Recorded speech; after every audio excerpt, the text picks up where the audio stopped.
大陆的哈。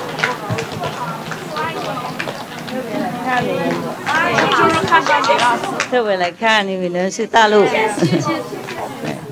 来到这里会不会很辛苦啊？会不会遥远？会不会很远啊？多少天才能到？一天而已啊！一天，哎，对，飞机嘛，一天就到了。啊，不，有一些说2、3、4天呢。有2天，他是转呐，转2天。啊，是啊，大陆很大嘛，哎，不是每个都靠近台湾呢，哎，会不会花太多钱了？现在不怕呀，这看到师傅都好啊。我知道。这里看发电机，花多少钱？花多少钱都高兴。上路都很富有。OK，我知道了，知道，嗯。啊，这世界不大，不过蛮大哈，大陆蛮大，有一些不靠近台湾，走很远，是吗？哎，不过他们国外人也是蛮远的，有一些，连坐飞机也2、3天的，转车、船机什么的，哎，大家蛮诚心的啊，我很感动啊，谢谢了啊。哎，还好吗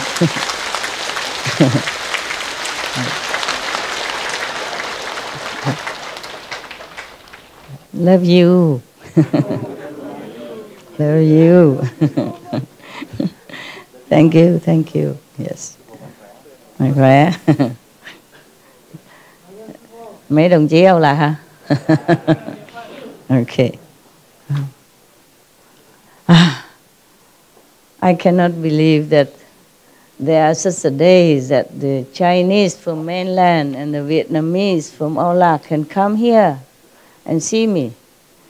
Yeah, I'm glad I still live to this day to see it. Upstairs also?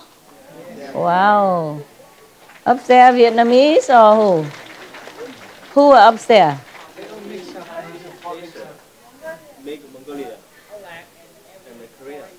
Oh, wow.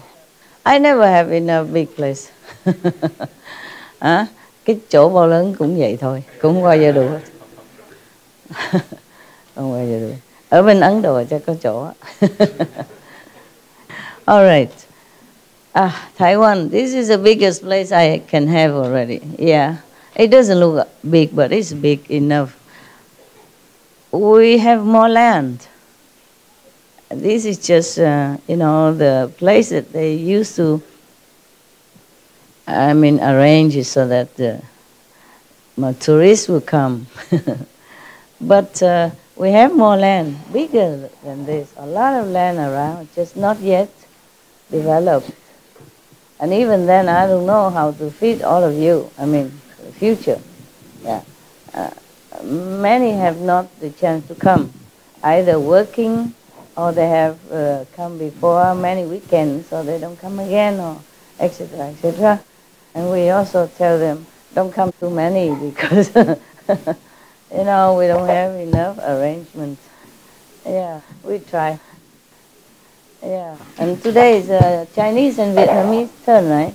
Okay, let's be happy for them. Happy for them. You also monk? Monk? 中国来的。中国和尚。和尚，和尚，Tibetan 和尚Dasidele. Anyhow, Mongolia. Mongolia, but Tibetan monk.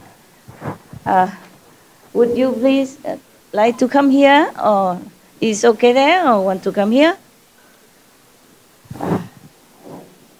The monks. Sorry, I don't know why they arranged like this today. It's all for cakes now. Huh? It's all for cakes. Cakes are more important than monks. Huh? The monks, they should keep their purity. Really like that. Because you sit next to people, sometimes have some influence. Please come up. We should treat the monks and nuns with respect, okay? originally, I like to see you in the place where we, cha-cha-cha today. But it's raining. It's raining. Because the place with cha-cha-cha, we have a big platform. And all the monks and nuns and the foreigners and, sensitive people can sit there. Here, we don't have. If we have some reverent beings, we have to treat them nicely. Okay, huh? Yeah, you must know. Yeah? I always tell you long time already, so you do always the same. The monks and nuns sit on somewhere separate, okay? As separate as possible. Yeah, we have to protect them, okay? Protect the purity. For you, it's not like I love them more than I love you. It's just they need to be a little distance, okay? You go home, you just sit with anybody, hug each other, sleep with each other, but they are different. They need to be separated. Because we can influence them, with some of our negative thinking, impure energy, okay? I know that is the truth, huh? I'm not trying to make you feel bad or anything. I'm not, okay? I just want to protect them, all right?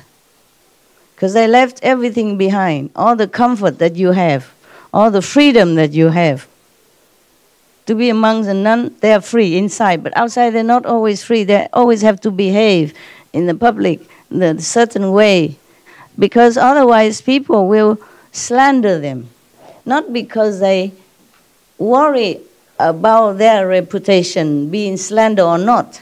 They worry people slander them, make bad karma for them. So they have to behave in a certain way. They're not all that completely free. And in order to keep their lifestyle, the way they would choose to be, we protect them, huh? Okay? Always put them separately. When I was younger, I don't know how long ago. I forgot how long ago. I used to go here and there all the time, because I lecture, visit people and all that. And sometimes they put me in their bed to sleep. I feel immediately the different energy, and I went out to sleep on the floor. And I told all of my monks and nuns before, wherever you go, don't ever sleep on people's bed. So they always take their own sleeping bag and mattress and they sleep on the floor. Even though some cold area, the bed is more comfortable. Even though sleeping on the bed is more comfortable and warm, but when people, they sleep there together, the couple, and if you sleep on that bed, immediately you have this energy. I guarantee you. If you don't believe me, try it. Well, you don't care anyway. Most of you, if you have a family, you don't care about this. You don't feel any difference. I do, immediately. Immediately. And maybe many monks, nuns would feel immediately the difference. Yes. Sorry, my place, always small. Okay? Always small. The more big place, the more smaller it becomes. I don't know why. This place always shrink. When you come, the place shrink. When I first came here ever, still working, around and moving garbage, repairing the buildings, the walls, and make it more clean. Yeah, and I feel, my God, the place is so big. They took me around to look. It's so big, I think I will get lost in here. And now I feel it's so small, it's not enough for even to sit around or to stand. Like this morning, when we have this afternoon, performance, half or some more than half have to stay in the other hall, remember? And today is the same here. Look. When I first come here, I thought, wow, that's big, and now it looks like so small. Taiwan already small, yeah? Only if we have big land like maybe in Sahara, Gobi, or where? You see one of your brother, he has his guru, he's still your guru. Understand me? Yes, a different guru, but guru. Always speak to him with reverence. Bless him. Yes, he's guru. I mean, he's other guru before me. Yes, had land, and they gathered together hundreds of thousands. I said, what? we have only about 10,000. We already trembling here. Have nowhere to sit. Yeah, if they all come here, I don't know where to put them. I mean, your sister and brothers. If they all come here at once. That's why before I let them come every week, whenever they come, and I come see them every weekend, then it's not so many, yeah? But if they all come here, I don't know where to put them. I think we can make boxes, yeah, like bookshelf, Yeah. And then some sit underneath and the other one. Yeah, maybe we have to do that. Yeah? Instead of sitting all on the floor, some sit on the floor, some sit in the middle, and the other one sit next to the ceiling. Yeah, they will become like 3-story, okay? Only the skinny ones sit on top. We have to arrange that or else. Or we make it more economized. The big and tough ones sit on the floor, and the other one sit on that shoulder, and the other one sit on the... We also make pyramid that way, brother. It's like your gurus. In India, they can do that. India is big, so big, so big. China also big. Taiwan, small. But their hearts are big. The Taiwanese people hearts are very big. Government free, yeah? Liberated. Okay, we talk about the Buddha, okay? Our mundane job already done. Wow. Okay, now remember I promised you to read about many kind of demons, yeah? Today nobody wear red hat and I do. Yesterday I forgot. So today I make amends. And then I'm almost the only one that wear hat. So it's all right. Have you ever seen such a guru so comical like me? So funny. When I was young, they already called me funny Buddha. I wasn't anywhere near Buddha. I don't know. I wasn't that funny either. They keep calling me that. Okay. Good. Oh, there's so many things the Buddha has warned people. The Buddha always emphasized the precepts, the moral conduct that even lay people should be aware and keep them if you don't want to fall into the 3 lowest categories of suffering, meaning hell, hungry ghost, and what? Animals, yes. Some suffering animals. Some animals live a good life. My dogs, you cannot say they're animals. They live like heavens. They have better things than I do. Yeah, they have assistants. Yeah, I don't have any. I am dog's assistants whenever I have to be there. And before I leave, I have to say to them, apologize. I must go take care of the world and make people more benevolent to the animal. Because otherwise people will continue to treat the animal bad, really cruelty, too much cruelty. Yeah, and it is bad for the humans, okay? However much suffering the animals suffer, they will go to heaven. But the humans who did this to them will never be free. A long time in hell.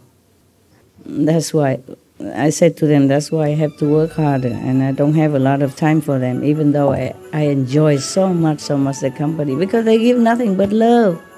Love in eyes, love in tail, love in the whole body,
Okay, here, the Buddha say that those who have already done away with emptiness and form eradicate the conscious mind as well. In the extensive tranquility of the 10 directions, there is nowhere at all to go. These beings are among those at the station of nothing whatsoever, meaning they not come, not go, they don't desire anything. That's good. So when the nature of consciousness does not move within extinction, they exhaustive investigate. Within the endless, they discern the end of nature. It is as if it were there and yet not there, as if it were ended and yet not ended. They are among those at the station of neither thought nor non-thought. I mean, they are practitioners. Go stepwise, yeah? This is the higher step than the step before. Yeah. These beings dwell exhaustively into emptiness, but never fathom the principle of emptiness. Go from heaven of no return down this road, which is a dead end to sagehood. They are among those known as Do Arhats, who do not turn their minds around, just like those in the heaven of no thought and the heavens of externalists, who become engrossed in emptiness and do not want to come back. These beings are confused, prone to outflows and ignorant. They will accordingly enter the cycle of rebirth again. Before that, the Buddha said that if you don't keep those precepts, etc., etc., then although you have some fruit of the samadhi and meditation, you will not really become Buddha. Yeah, you might enter in some stage, like mentioned, but cannot truly become Buddha. Okay? Yes. So they will go from one state after another like that, but still they must take care. Because the Buddha say like this, if you do not have truly, not the renunciation outside, but inside, not truly understand the truth, then still have to go back to rebirth in this physical world again. So Ananda, each and every being in all these heavens is ordinary. They are still answerable to their karmic retribution. When they have answered for their debts, they must once again enter rebirth. The lords of these heavens, however, are all bodhisattvas who roam in samadhi. They gradually progress in their practice and make transference to the way cultivated by all sages. The citizens of this heaven, apart from the lords of this heaven, the kings of this heaven, they are already bodhisattva, stationed, yeah, fixed. But these people who meditate and enter some samadhi of emptiness and be attached to that, they still not reach the ultimate goal. And they have to come back and they have to be responsible for their karmic debt, just like us even. Yes. Therefore, heaven is not the ultimate end. It is nirvana, okay? It's the best, meaning the highest level of sainthood, the Sakhan level, they call that area, the 5th level, yeah, at least. But you will not go to the 5th level. Some other master did not want to take you to their place, so I might take you another place above 5th level.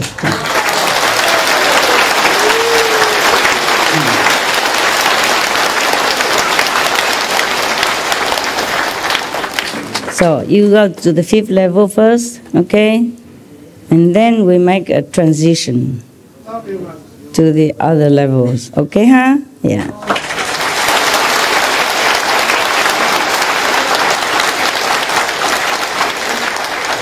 Because you still have to go through there. You know, it's like a highway. It's like a highway you must go through. And then you go home. Huh? Turn left or turn right. Because you cannot go back to the original world, because these original world beings, they're already original.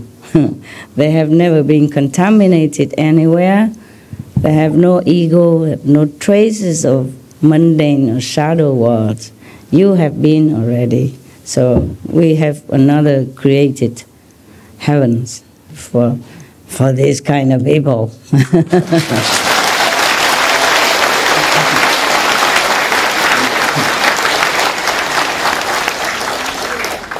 But I think I told the SMTV staff already before that. Yeah. Because I told them no other master wanted you, so they were very sad. I said, no, but it's a different, we have another place. For example, like that place, that area, emptiness, and then non-thought, non-emptiness, and then there's another called formless realm. The cultivators can go like that to different area.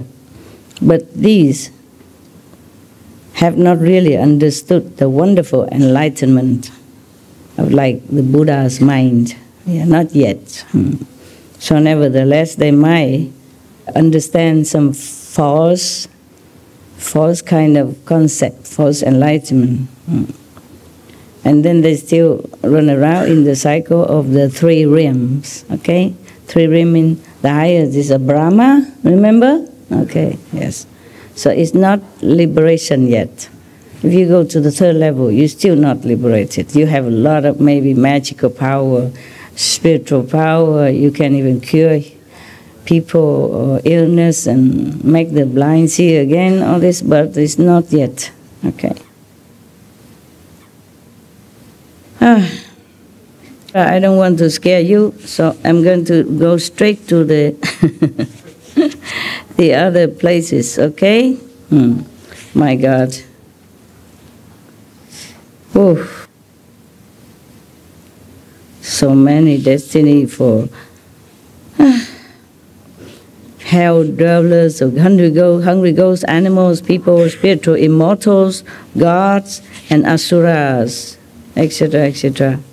They are not completely enlightened, like the Buddha, or like Jesus, yes? Jesus lived in a difficult time of our history and in a difficult land of the planet where beings easily being misled and misunderstood. Therefore, they just terminate his holy life. Otherwise, we would have more teaching left behind for us. Even some of his teaching has just been discovered, not just in the Bible, but after, separately, the teaching of Jesus, some disciples have written it and hide it somewhere, and they have been discovering it. Yeah, some more than just a Dead Sea Scroll, more than that, and some Essene society have kept some of his real teachings. Okay, in the Bible, just a portion only. Yes. And the Bible is more or less like a historical record. Nah? So they record it all the time from the beginning, long before Jesus, the time of King David even, yes, and others, yes. In the Bible, Jesus was recorded as just one part of the history. So therefore, his teaching is not completely there. Yeah. Okay, so I will go to the place that I promise you, okay? How you recognize some demons that come to you when you meditate. I mean, not just you, but all the practitioners in the so-called spiritual area in our world. Very easily, we can fall into the bad influence of the demon. And the demon originally cannot go near if we always can repeat the 5 protective holy names. They are the kings of the 5 worlds that we have to pass through. It's a highway. You can't avoid these 5 worlds if you want to go anywhere. Even the master must also go through the 5 worlds in order to go home, okay? Or to go down, come down, okay? Right. Therefore, in the course of our practice, we have to be aware of different demons who always try to make the practitioner go astray, because they don't like anybody to become holy or free. The Maya, king of illusion, always dispatch some of his subordinates to come and bother the practitioner. Now, even the Buddha says so. Those of you, he's talking to the monks, his monks, those of you with more to learn, I mean, not all of the monks has complete their course of enlightenment. So the Buddha said to them, those of you with more to learn, those enlightened by conditions, and those who are sound hearers. What sound hearers? It cannot be like you hear in the beep beep of the car, or the Buddha mentioned the, hearing the music sound, or karaoke, or cha-cha-cha even, no? Could it be those sound? No. Sound hearers. What is that then? The guaning, the inside sound, yes.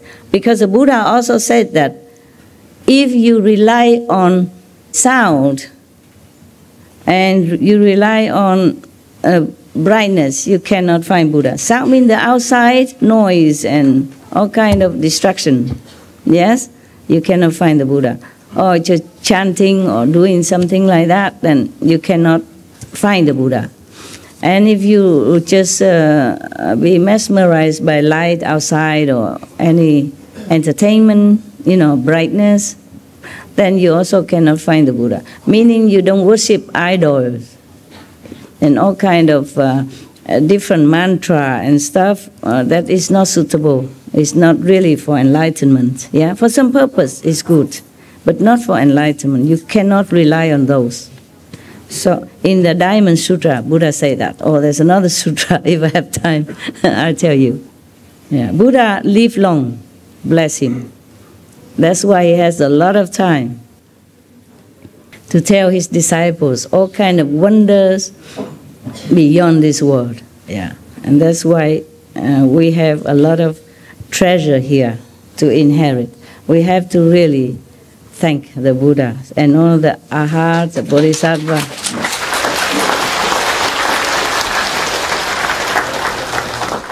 That sacrifice their comfort of nirvana to come down in this dusty world to teach us patiently and still leave some treasure for later generation, those ignoramus like us. All right. So, and the Buddha continue,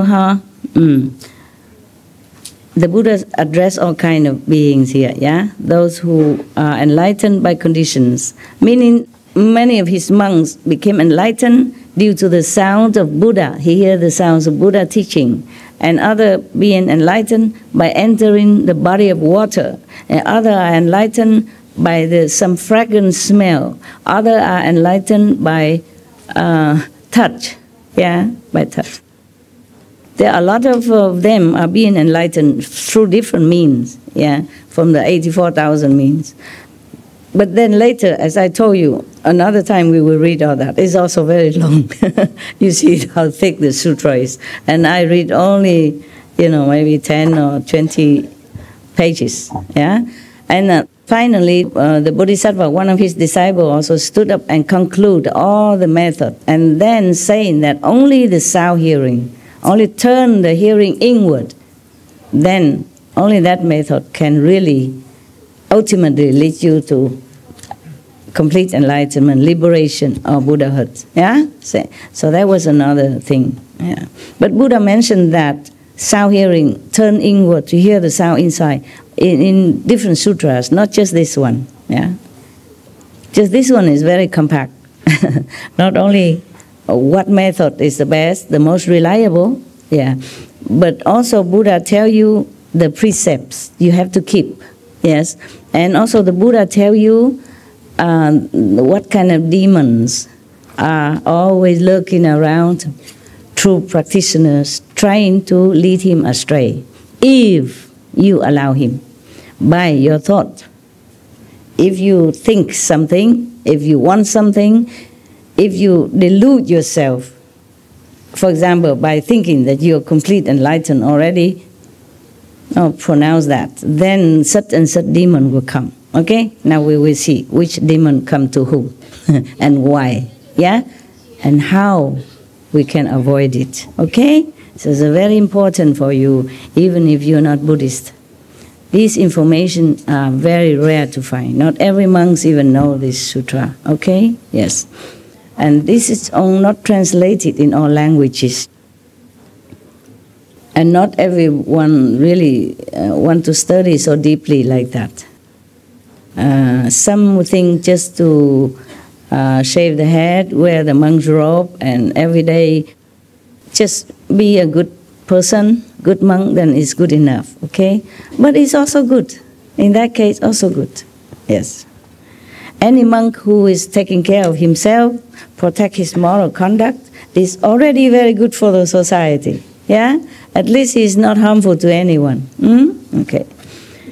But if he is enlightened, then it's also better for those who come and trust him, make offering to him, or relying on him for more spiritual knowledge. It would be better if he became enlightened. Then he will not lead those people, believers, into a wrong path. Yeah? Even without bad intention. And then if with bad intention for fame and profit, then it is bad, bad, bad, bad. Very bad. In Vietnam we say the robe doesn't make you become a monk. It is like that because of that. Okay? Yeah. And in the Buddha time there was one lay person. He's very, very learned, very enlightened. So many monks fear him. Vimalakirti, his name. Okay. I just to tell you all that so that you also can feel comforted. That because you're not a monk, okay? Just be moderate in your life, okay? Keep yourself pure as possible, like a lotus in the mud, without reeking of the mud. Huh? Know yourself, your weakness, your strength. Always try to be vigilant. Take care, protect yourself, okay? Because you are the only one you can rely on. Master can protect you, can guide you, but you have to follow it. Like an English teacher, keep teaching you, but you come home, you don't do your homework, you don't speak one word. How are you? Then how you think that you are the English student? Huh? No matter how highly educated your English teacher, how diligent he is to teach you, useless. It's you. You are the one who have to, make yourself erudite, yeah, okay, by following the teacher advice and teaching, okay. So the Buddha said, I am the finger that point to the moon, but I'm not the moon, got that? Follow my finger, you see the moon, okay, yes. Even though Buddha have told his disciples that anyone who worship the Buddha, or his monks, good, truly enlightened monk, will have immense merit, yeah, and also might get enlightenment and become Buddha gradually also. Even just light incense or light a light to worship the Buddha in front of his statues, etc. Always have a lot of merit, okay, even then. But that doesn't mean Buddha really seek recognition or reverence. This is a misunderstanding if you think the Buddha teach people to bow to him, prostrate to him. They do it by themselves. In India, there's a tradition. You touch your teacher's ground, the ground where he walks, or on his feet, and, the show of reverence, utmost reverence. But some do that to their parents also, okay? Anyway, so the Buddha never seek recognition or encourage people to bow to him. He just speaks the truth, okay? That you do this, you do that, you worship the Buddha, you have merit. And that is the truth. Yes, because you're connected with his inner enlightenment, then he will share some with you automatically. Huh? Okay, just like that. Not because Buddha need any reverence or worship. No. If he need fame and profit, he would have stayed a prince. That's logic, right? And become a king. then he has everything. He already had everything before he left home. So you cannot say he wants a fame, profit, money, or any such a thing anymore. Yeah. Same with many other masters. Same with the Lord Mahavira. Same Guru Nanak Dev Ji, Krishna, and etc. Okay, Prophet Muhammad, peace be upon him. For example, like that. They don't care. Okay, because even though they are not prince, maybe not. Yes, but they do have comfortable life, just like you at least. Yeah, they left it all to go sit in a cave, meditate in the desert, and sit under the Bodhi tree with nothing. Don't know if tomorrow they have anybody bring food or not. No. And Jesus Christ, he also went to the desert 40 more days with nothing with him. They didn't have to do that. They have a good family life. Okay, don't have to. So these masters, they truly forsake everything to get enlightenment in order to help humankind. So the Buddha addressed those who has more to learn, those who enlightened by conditions, as I just mentioned, either by touch, by hear the sound, by smell, fragrance, stuff like that. And those who are sound hearers have now turned your mind to pursue enlightenment, attainment of supreme Buddhi, the unsurpassed, wonderful enlightenment. I have already taught you the two methods of cultivation. He addressed them all, that all of you, I have taught you the two methods already. Okay. So now, but you still are not aware of the subtle, demonic events that can occur when you cultivate samatha and vipassana. Yeah, different meditation. Maybe cultivating the light and sound even. Even in the presence of the living Buddha, powerful Buddha, every day with him even, these monks, and still could be prone to this demonic influence. So the Buddha say, if you cannot recognize a demonic state when it appears, it is because the cleansing of your mind has not been proper. Scare you or not? The monks renounce everything. Every day with the Buddha, still could be prone to demonic problems. Therefore, I do not blame you. Just don't always boast that you have attained number 6, number 7. There are no such thing, okay? I know you cannot. I just know it, okay? So no need to tell me anything. 6, 7, 8, only those saints who came from there, they can go back. None of you are. I am so sorry, okay? If you are, I don't have to sit here. I go sleep. Eat chocolate, whatever, yeah. Before coming here, after seeing the performance, and I came home, feel tired. I did not eat anything until then. Until after the end of the performance, I came back. I still did not feel like eating. But I thought I better take something before it's too late, yeah? But I didn't enjoy any food. I didn't feel like wanting to eat and don't taste. I feel tired. I want to sleep, really. I wanted to sleep or meditate, you know, my sleep, my different sleep. I call the responsible person. I say, hey, listen, can you tell me how long it takes to gather people? Because otherwise I might go to sleep. I'm worried I don't wake up. And he said, okay, we hurry, in 1 or 2 hours. I said, my God, okay, in that case, please call me. Wake me up in case I oversleep. So he did call, you know, but I could not really be at ease, you know. When I had some appointment, it's very rarely that I really can forget and sleep. Even I'm very tired. And everything is new here. My mobile phone is too modern. I don't know how to set an alarm clock on it. Normally I have this small one, and you just say alarm, and then it put alarm, you know, and you put a number. This one, you know, those iPhone, is too intelligent for me. I have no time to even try yet. Maybe I could. It's just, I don't know, I'm not used to it, and I didn't do it. So I cannot rely on that. Whatever new thing and you haven't tried it, if you try it, what if it doesn't work?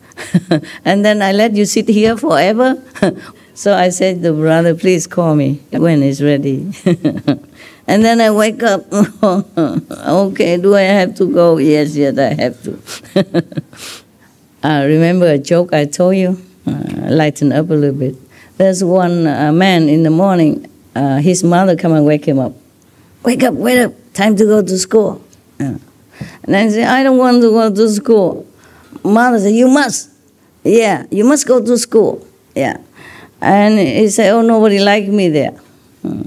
The class don't like me, the other teachers don't like me. And what do I go there for? I don't want to go to school. Mother said, you cannot not go. You are the principal of the school. You must go. When I first read it, I thought it's a truant kind of student. At the punch, you are the principal, you must go. It's cute. So now, the Buddha warned his monks, So he continued, you may be troubled by a demon from your own skandhas. Skandha means your senses, your normal senses. Or a demon from the heavens. Yeah, there were two kinds of demons here just now. One is from your own in physical realm, another one from heaven. You would think heaven have no demon, wouldn't you? Have.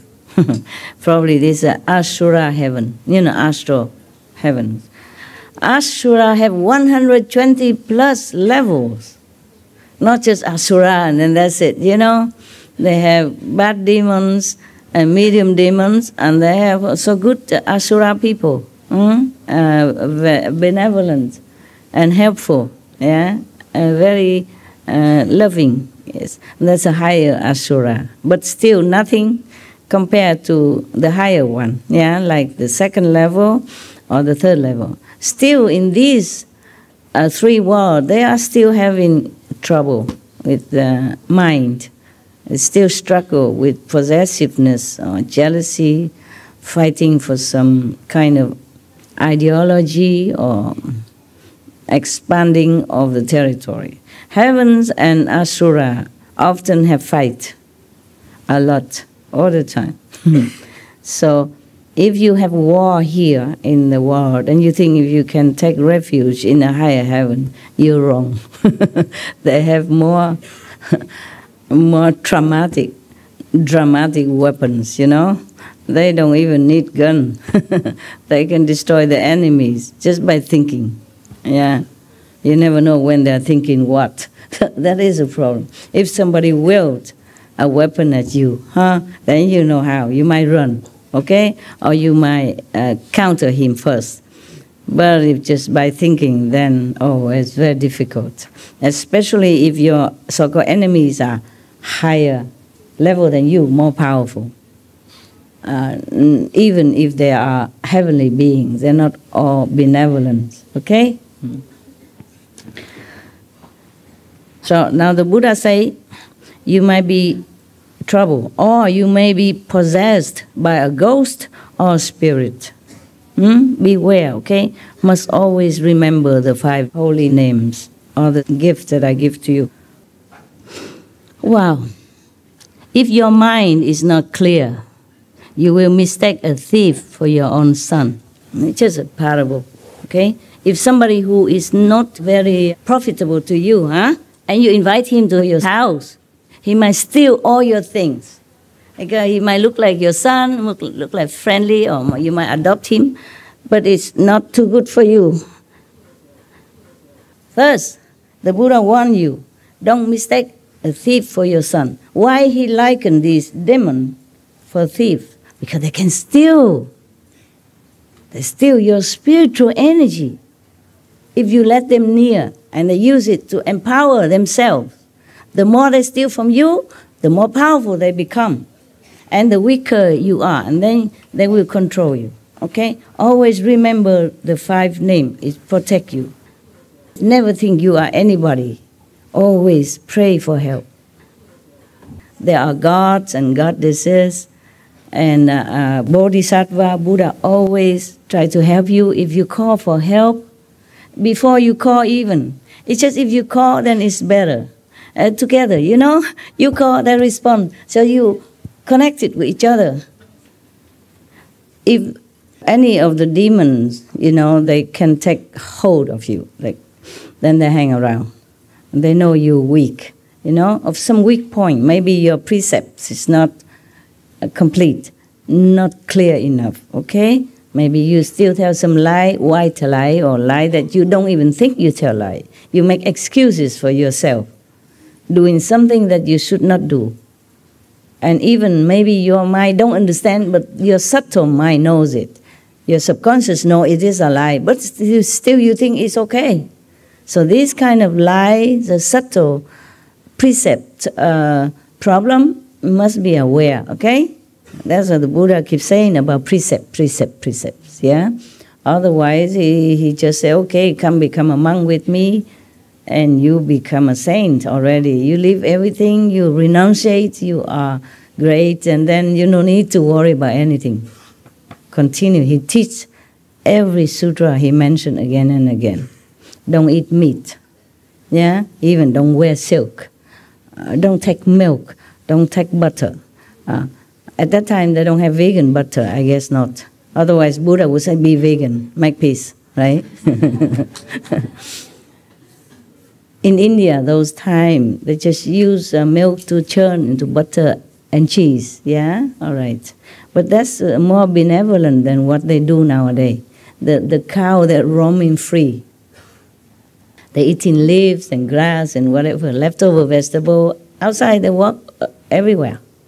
And people also don't harm them. So if they offer some milk extra, that should be okay. They never force the cow like today, put in hormone into them to produce more milk until the cow can no longer walk. Too weak. Imagine if the cow who produced the milk out of these chemicals and could even no longer support herself because of the lack of calcium. Imagine you drink that milk. What good would it do to you anyway, right? Yes. And even then, at the Buddha time, there was no such thing. The cows are roaming all over. And still Buddha told us, no silk, no milk, no butter. And what else? He say no? Leather. No leather boots even, or shoes. No fur even. This is vegan fur, okay? Vegan. Vegan fur, you know that. Okay, all right. And it looks still beautiful. Just maybe in the Buddha's time, there are no such thing. So Buddha cannot advise people, okay, take vegan butter, take vegan cheese, take vegan fur, okay? At that time, no such development of invention of clothing or kind of leather wear, you know? Nowadays, we have Vinatex. They use pineapple to make look like leather, yeah. And still durable, and many other things they invent nowadays to make vegan fur, vegan leather. We are more fortunate than the disciple of the Buddha. Yeah, you are really lucky people. Lucky, lucky people.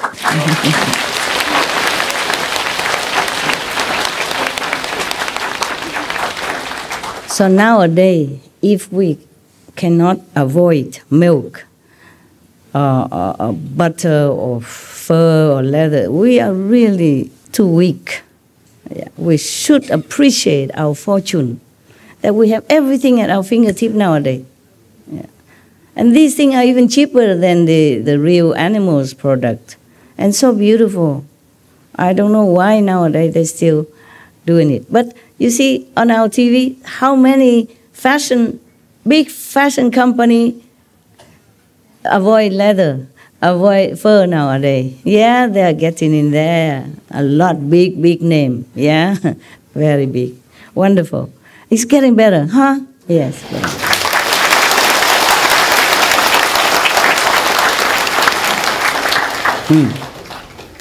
Okay. The Buddha continues say, see, we have two kind of demons even. One is under the heaven and one is in heaven. Oh my God. It's bad enough to deal with the ghosts in our world already. Have to deal with heavenly ghosts even. Heavenly demon. Oh God. Yeah, the Buddha was truly a wise teacher. At that time, the cows are already treated like benevolently like that. The Buddha still tell them, don't do it. Don't take it from the animals so that you can be more liberated. Not to talk about nowadays, people confine cows or pig, whatever, in a very small quarter. They could not even turn around. And many more cruel things they do. Even more so nowadays, we should avoid all of them. In the Buddha time, it was very good already. Benevolent way of life and treatment to the cow already. Still Buddha say don't. What about now? You see what I mean? Least of all now. Yeah, if everyone in the world read all this sutra, they probably turn around. So the Buddha say, you may even be possessed by a ghost or a spirit, or you may encounter a lead ghost or a May ghost. It's different kind of ghost, okay? Yes. Too many ghosts, I don't know what category, so just a ghost. I mean, it's not a human, not a diva. Now, if your mind is not clear, you will mistake a thief for your own son. That's it, okay? You see, when we meditate, after initiation, we might see some light, hear some good sound, we feel something, and we ask the name, you hear anything just now? No, don't hear. Did you see any? Nothing. So we feel, we are saints with something. The neighbor don't hear nothing. My classmates see nothing. I see something. Yeah? Even if you see master come to your house, it's also nothing. Okay? It's maybe halfway only. Maybe. Maybe not. The Buddha say you may feel satisfied. Yeah. Even just as from small accomplishment, like the unlearned bhikkhus who reach the fourth dhyana and claim that he had realized sagehood. Some monk, maybe he meditate and then he attained some level, 4 levels something, and then he feel like he's already become a saint. Yeah, probably one of his disciples are like that. One of his monk has boasted, okay, I have attained 6, 7, 8 level. You understand? So the Buddha say in general like that, but there must have been some monks who has not realized the complete enlightenment, but thought he had. So the Buddha warned them all in general. When his celestial reward ended and the signs of decay appeared, he slandered our hardship as being subject to birth and death, and thus he fell into the Avicii hell. You see, he was too happy with his little attainment, and then he thought he attained a hardship already. But then when his old age came or sickness something, that is not to his satisfaction, then he don't see anything anymore, maybe because of the limited enlightenment that he has, because he already feel too proud, and then he stopped his own progress. And then at that time, instead of feeling regretful or feeling ashamed, he blamed the sainthood for no good. He say, what's the good of attaining sainthood? I'm still sick now, I'm still dying, I'm still getting old. It's not the sainthood, it's not the method. It is a person who has not been vigilant enough, has to be vigilant all the time, because our ego are our enemy also. Apart from the asura, demons, apart from the ghosts, apart from the heavenly ghosts, we have also our own ego. It's a very, very big ego. So if you see some light or hear some sounds at the time of initiation and continuously, this is just to show you, just like a lamp, to light you the way so that you know you're in the right direction. Because we always heard that heaven have light, and the Buddha will teach you with the heavenly sound, or God. Sound is like the sound of many water, sound of thunder. Okay, I heard all that. So that means you hear God. You see God in the form of light, or in the appearance of Jesus, or maybe Master, or Buddha. But that doesn't mean you are Buddha yet. See in light, hear in sound, you should. It's just the signpost, okay? And all the scenery you see on the way, also the landscape, to show you where you're going. Just like on the way here, I see some hufa, Dharma guard. I see some trees. I see some statues. I know I'm going to the fourth hall, to see you. But I have not reached you yet until I'm here. If meanwhile I stop watching the trees, chatting to the guard, or then lost my way and keep chatting away and forgot my goal is here, then I will never reach here. Even though I knew the way. Similarly, the way to Buddhahood is full of traps. The Buddha say, I point the way, I point to the moon, but I am not the moon, so you follow the finger, see the moon. Okay? Now, so if he fall into the Avicii hell, that is terrible. That is the relentless hell. It don't give you any tea break. Remember the story I told you? There's some hell has some tea break, some coffee break. There was one person who didn't do any good thing in life, did some bad thing, not too that bad. So he died, he went to hell. I told you this story already. And then, because he is not all that wicked and evil, so he has a choice. He can choose his own hell. So he went here and there. He said, oh, this hell, they're boiling people in oil. This one, they're chopping people alive. That hell, they're crushing people again and again. And you feel all the pain and suffering, but you cannot stop. And you cannot die. In this world, even if you are punished or you are killed, you die. At least you escape from that. But in that kind of hell, in hell, you don't die. You continue to suffer forever. That is called Avicii hell. Relentless. That one did non-stop. Okay, so that guy, he went to see so many hell and he said, oh no, this is terrible, that's terrible, terrible. And then he went to the last hell, he saw people standing in a filthy pit, with excrement in it. But they're standing there half up to their waist and drinking coffee or tea. And he said, okay, this one not bad, at least I can drink coffee and tea. Standing in a field is bad, but okay, I can drink tea. Okay, so he said, okay, I stay here. And after he said that, and the bell ring, the devil say to everybody in the filthy pit, okay, tea break over, turn your head back upside down. Okay. It sounds funny, but don't get there,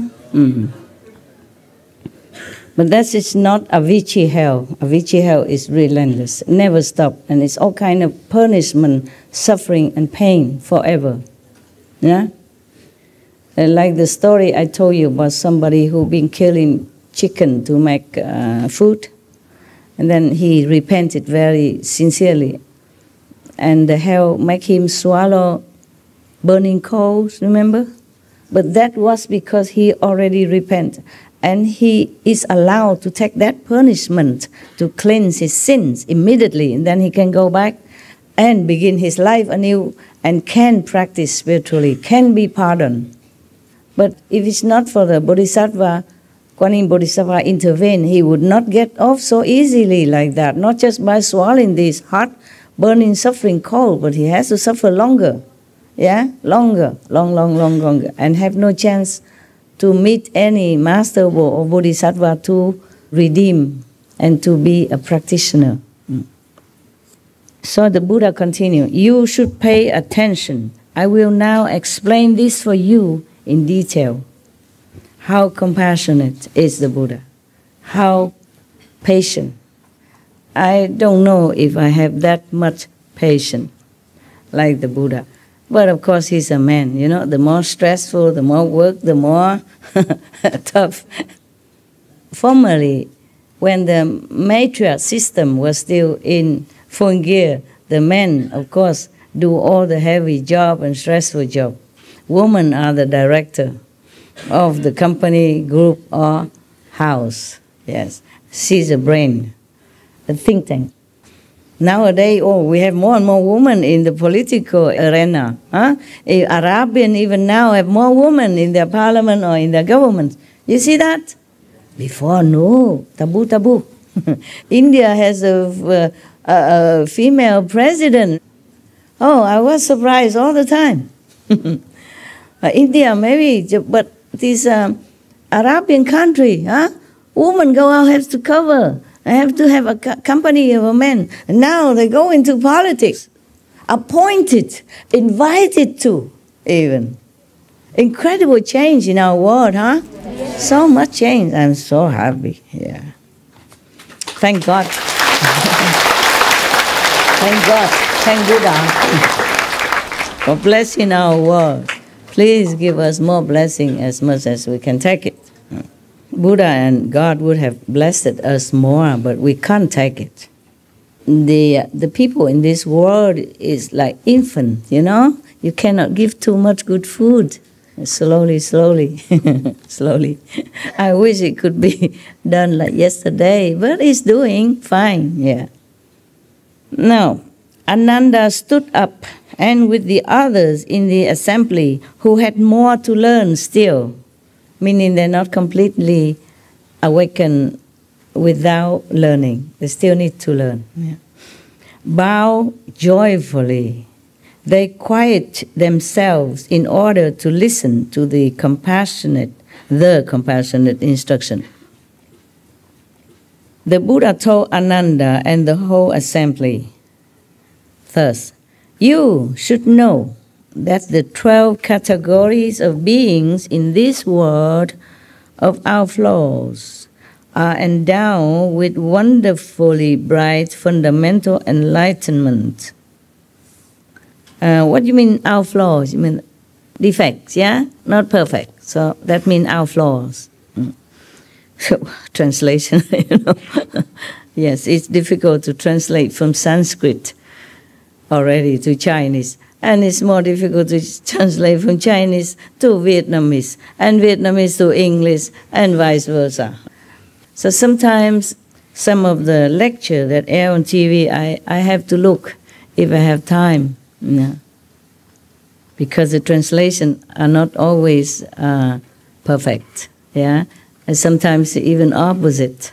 So if I have time, I always look. Yeah, I normally did not look. I thought, the teaching of all the saints, it should be perfect already. I don't check. But sometimes accidentally I saw something. I said, oh no, then I have to check. You understand what I'm saying? Because the translation is not always correct. Yes. The translators, they work hard. They try as best as they can to understand. And then in order to make us understand. But if they did not understand completely, then of course, they just did what they can. Their best, yeah? Maybe just like word to word. The Buddha told Ananda, you should know, okay, so all people in this world are endowed with wonderfully bright fundamental enlightenment. Just like he say, all beings have Buddha nature inside. That's the same, okay? It's a different way of saying. Or like a saint or the Jesus say, the kingdom of God is within you. Yes. Or you are children of God. But it's not awakened. Sleepy children of God. Yeah.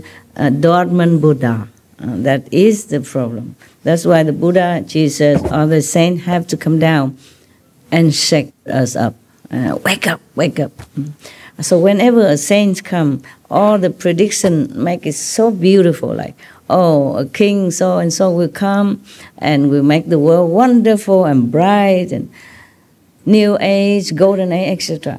And then we expect that, okay, when the Buddha come, wave a hand and the world become nirvana or Buddha's land. It's not like that. To their disciples, the world is a Buddha land. Okay? They cannot change the whole world, at least at those times. Therefore, when we see the prediction with how come? Yeah? They say so glorious thing about golden age when Jesus had appeared, Buddha came, and all that, as if the whole world would have become paradise. It is like that for their worthy disciples, for the worthy followers. That is their world. Yeah? The Buddha created that. Jesus created that. So his disciples live in that kind of blissful energy all the time, even with him or at home, anywhere in the society. So the Buddha say here the same, like all beings here have Buddha nature anyway, have inherent enlightenment and brightness. The enlightened perfect substance of the mind, which is not different from that of the Buddhas of the 10 directions. You have all that, what the Buddha have inside. Just sleepy inside, covered. It is a pity, no? Yes. Yeah, and it takes so long to reclaim it again. Take a lot of work to reclaim it again. But at least you know what are you going to work for. Huh? Just like you take a job. Well, you don't even know if you're going to get paid. How long can you be in here with the boss kick you out tomorrow? How much will you get paid? That is very frustrating, right? But if you get a job, you have a contract, guarantee, work forever. Every month, 10,000 US dollar, bonus, benefit, Christmas, holiday off, 1 month vacation. Then you feel, oh, I work very hard every day, but I got something. It is worth it. It's the same. The light and sound and whatever scenery in a vision for you, it's a payment. So that you know, oh, you got something. Yeah, but it's not complete yet. Understand me? You continue to work. But at least you know you get paid. But the payment is not all that you get, and it's not the only thing you get. The best is that your contentment, your happiness with your work, because it's a good job.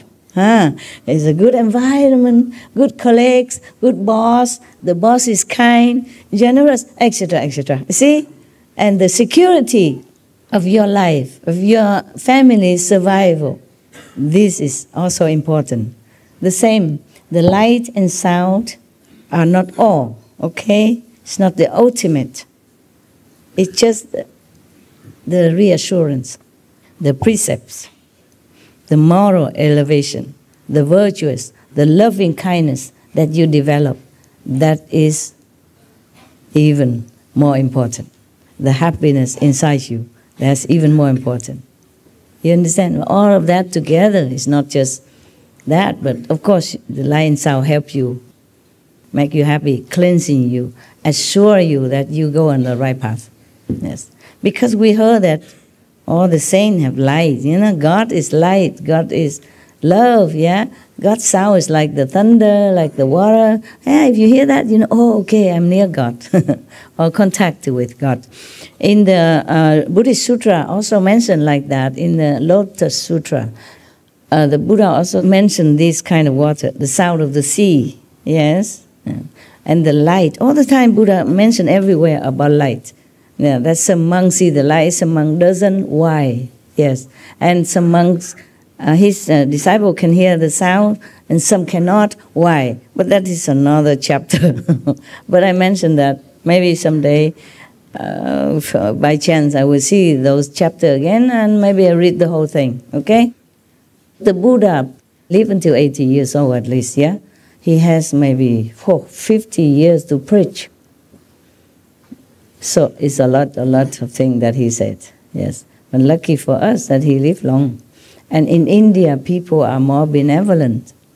And the fact that he was a prince and he left home, many king and government also have some kind of respect toward him, because they have no fear from him that they will take over their kingdom or their position, because the prince already left his own kingdom. So all the kings and queen or whoever prince at that time feel more reassured. So they don't try so much to harm him like many other masters with different background. Don't ask me, I have no background, I have nothing. I'm born in Vietnam, so-called born in Vietnam. I have people only here from Vietnam, war, refugees, poverty, no end.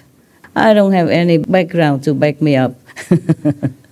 If I was a princess and left my kingdom, probably I have more disciples, more support, okay? Yeah. They say the Buddha in your own home is not revered. The Buddha is not revered in your home. So it means also in your hometown or in your country, yes. But the Buddha was different. You see, he was somebody. He was somebody, yeah. I mention that because some master, in fact many masters have died because the government or the kings at those times worried so much that they might take over their throne. Yeah, make a revolt against them, because all his disciples are gaga, goo goo, hoo hoo, ha ha, hoorah, hoorah around that master. Call him Maharaji, Mahamataji, whatever. Yeah, great king, great queen, calling that. Kings of kings, queens of queens. All these names scare the encumber kings or queens. I thought I'm the only king. How do I call that king? Who is he? He's just a carpenter's son, for example, yeah? So what does he want from my people? That's the reason why they chase and kill him, even though they know he done nothing wrong. Even the judge who carry out his punishment, you know, his descendant also say, I wash my hands of this sin, because he did not want to kill Jesus. But everybody else vote for that. Every year or something, they release one prisoner. They release one criminal instead of Jesus, the innocent. You see that? Just because higher government or other people, they fear Jesus might take over. They keep calling him king. Before that, they predict that a man will be born as king of the Jews. You remember that? Yes. He is not ruling anything. And even he keeps telling, my kingdom is in heaven. Yeah? My kingdom is not here. He even tells his disciple, teaches his disciple to be detached from whatever possession they have. Like, lay you not your treasure on earth where moth and insect can destroy, but lay your treasure in heaven where it is safe and secure. He even teaches his disciple like that, meaning he don't care about anything about this world, but they're still afraid. They're still afraid that Jesus' influence will make people revolt against them and then make him become king. He's a king of people's heart. That is correct, but he cares nothing about kingdom. But of course, the king at that time and the government at that time, they cannot capish that because they're not enlightened enough. For them, their throne, their position, their kingdom, their job, their possession, their tax money from people, their control over their subject are the utmost important.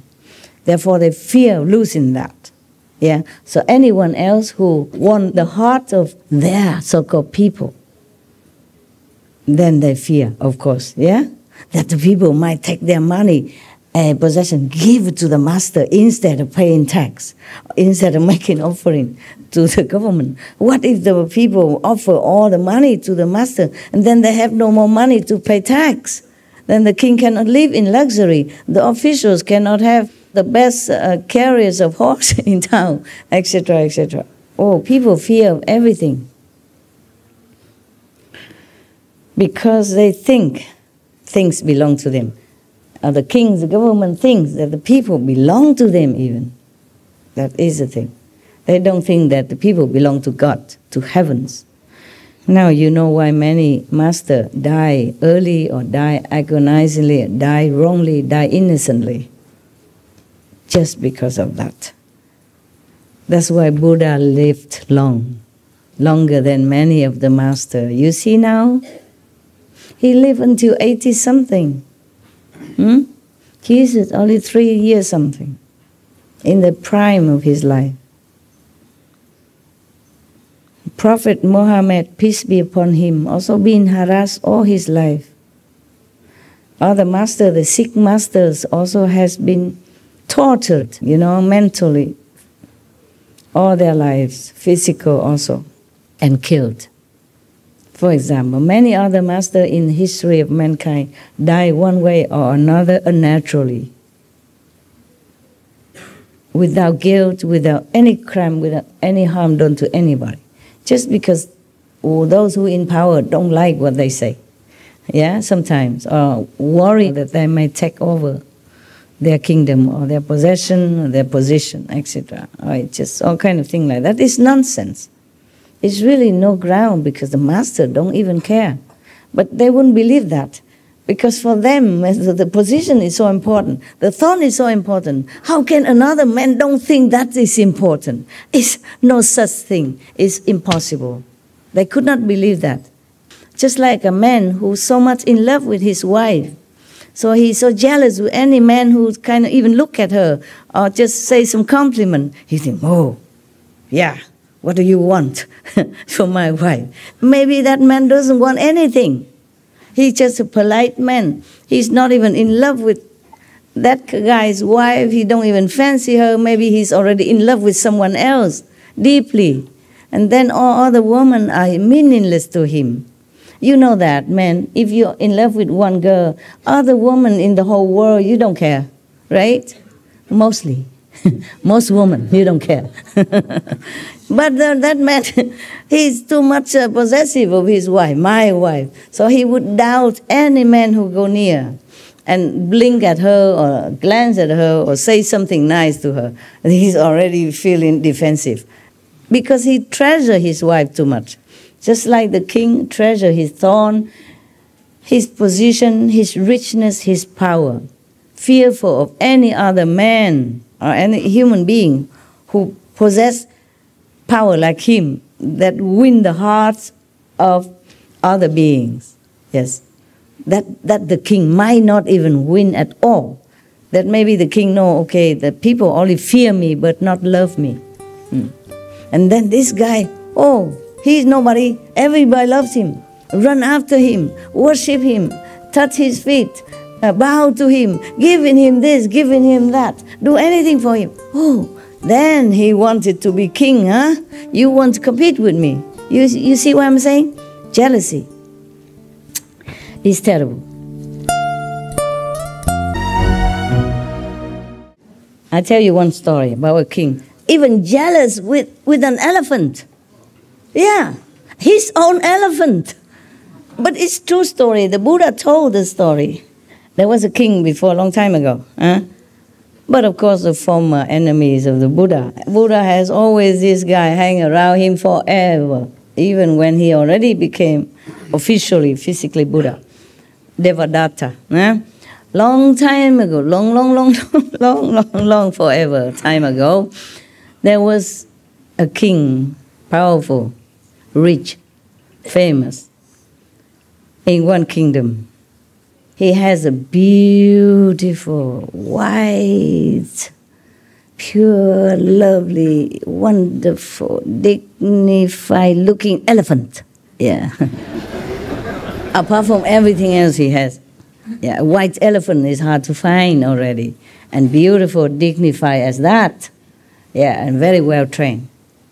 Because that elephant was too good and intelligent and have many talents, you know. Oh, and then one time he heard people praising the elephant so much because the elephant was performing something. And they said, oh, wonderful elephant, beautiful elephant. Oh, we love this elephant. Oh, the king cannot bear. They should say that to me, not to my elephant. He's just an elephant. And it's mine even.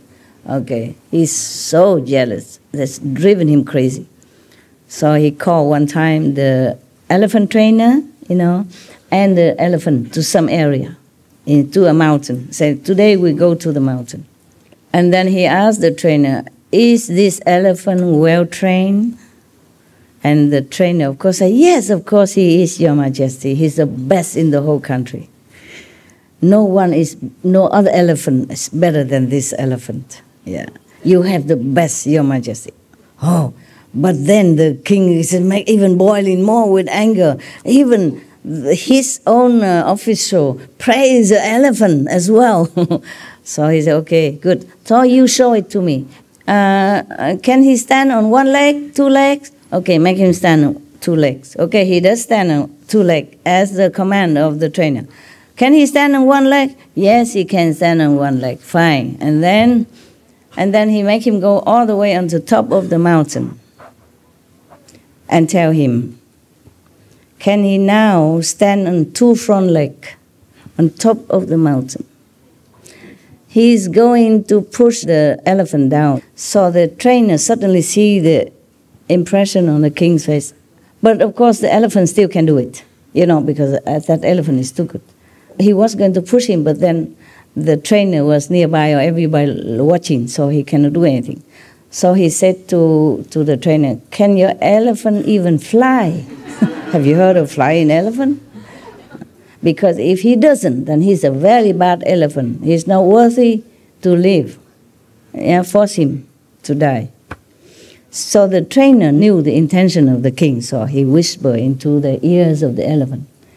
He said, worthy celestial being, if you can, then you fly. Fly away from here, because the king's going to kill you. You are in danger now. Use your power if you have. I know you are a special elephant. You're very best, and you are very pure. If you can fly, just fly. But let me ride you. We both go to another worthy king, another kingdom. Go to Varanasi, for example. Yeah, there you will live, worthy of your talent and quality. So the elephant really flew into the sky with the trainer on him. And then just stopped there for a while. And the trainer talked to the king, talked down to the king, say, Your Majesty, this elephant is worthy for even the celestial king in heaven.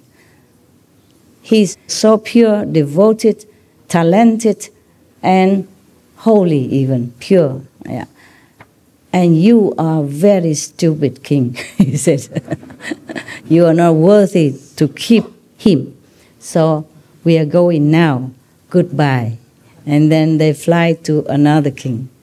And then when they went to that other kingdom, staying on the air, and the king and all the officials come down and look, and then the king asks, where you come from? How can the elephant fly? And the trainer explained all the situation and say, we think you are worthy king to own this, to have this elephant, to tonify more for your majesty and dignity. Therefore, we come here. If you accept, then we come down. The king said, oh, welcome, welcome. Oh, how lucky, how beautiful elephant, how wonderful. We are really, really would like to welcome you. So they landed. Even king, jealous with his own elephant. Just like I'm jealous with my dog. Imagine. Because the dog can speak English. And people praise him. Would I do that? Would you do that? No, you would feel proud, right? You would feel happy, or glad, or surprised, maybe, but not jealous with a dog who is talented and intelligent, right? See, told you. So, even a king can be jealous with such an innocent animal only, and his own elephant. How would any other king be jealous with a master who even more, glorious, more praised and more worshipped than that elephant? That's why many masters die, in such a tragic because of that. Because not all of them are prince, But even then, like Bodhidharma, he was also prince from India. But, well, at least they don't kill him. They did not kill Bodhidharma, they just did not listen. And one of the king also did not listen. And because the king invited him here in all his good name, to invite him to his court and ask him, boasting, oh, I built many temples, for the Buddhists. I make offering and take care of many monks. How much merit do you think I have? Bodhidharma said, no, none, nothing. So, of course, the king did not like that. The king talk is in just a very normal way, egoistic way, in the very low level of understanding about karma, merit, and spiritual progress. Yeah, but Bodhidharma, he talked from the point of the Buddha, of the unenlightened person. So the king could not capiche. The king only know one part of Buddhism, but don't know every other part of Buddhism. But he thinks he know everything. He only hear one sentence or maybe one part of the book saying, oh, if you make temple for the monks and worship the Buddha, then you have immense merit. But if you do that with worshiping attitude, with sincere reverence of really love and respect for the teaching of the Buddha, then perhaps you have merit. You have to have pure heart in doing that. This king, he did that, counting merit already by each temple he built, or by every monk that he makes some little this rice and food offering. Well, how much can that be? A king can afford more than that. So, because he can afford, so he said, does that. Out of greed, you know. Not only you become a king already very high and worship, he still want the merit from Buddha and count it. You know, give some monks some food, or build some temple, and thinking he's a big shot. And he want Bodhidharma, you know, clapping hands. Wow, incredible, you king, incredible. So the king didn't like it. And later the other advisor enlightened him, tell him why. And then the king feels sorry, invited him back, send a big army to impress him, bring him back. He don't go back. Too late. Yeah? But at least he was a prince of India, you see, so the king did not chop him. Yeah, because if you go against the king's dignity, talk against the king and degrade him like that, say you do all that, but you have nothing. You know, that means contradict the king. At those times, mean you have no respect for the king, you look down upon the king, you degrade the king, then you are chop. You're going to be chop. Your head going somewhere, your body goes somewhere else. So at least he was the prince of India, and the king feels like, okay, maybe he should not chop him because of diplomacy with India, maybe, or because he feels unthreatened by Bodhidharma, as he was a prince and he left his kingdom. So the king of China at that time, Liang Wuti, doesn't feel threatened, like, okay, maybe this guy come from India trying to snatch my throne or something. So he just let him go. Thank God for that, huh? How many masters would have had that luck, talking against the king like that? Jesus have not done anything yet. He wasn't even born. The king's already chased to kill him. That's why his parents had to run away even in such a high pregnancy already and give birth on the way, you see, in the manger of the animals. And he doesn't live long after that even. Only 30-some years, and then he has to leave in such a tragic way. You see how dangerous some government can be if they are not enlightened, if they are too possessive of their power, yeah, or abusive also. Oh God, it's a calendar. Otherwise, you wouldn't understand why, how come all the most masters are being killed. The Sikh gurus also being killed because of the Mongol king at that time. The king at that time just cannot bear the adoration from their disciples. Yeah, they worry about their power. The same. Even without saying anything, the subtle reason are like that. Okay? The Buddha prays that we have the same inherent enlightenment, brightness, Buddha nature, like himself and all the Buddha in the 10 directions. How great are we? Can you grasp that? We are the same as the Buddhas. We have the same property like the Buddha. How great! Can you imagine how great you are? Everybody go worship the Buddha, but we have the same thing. The Buddha mentioned here, not only here, Buddha mentioned all the time that all beings have the same Buddha essence inside. Imagine how great you are, huh? I should worship you. I should also bow to you. But never mind, you put me on this chair, I sit here, I pretend to be a master, okay? Wake up.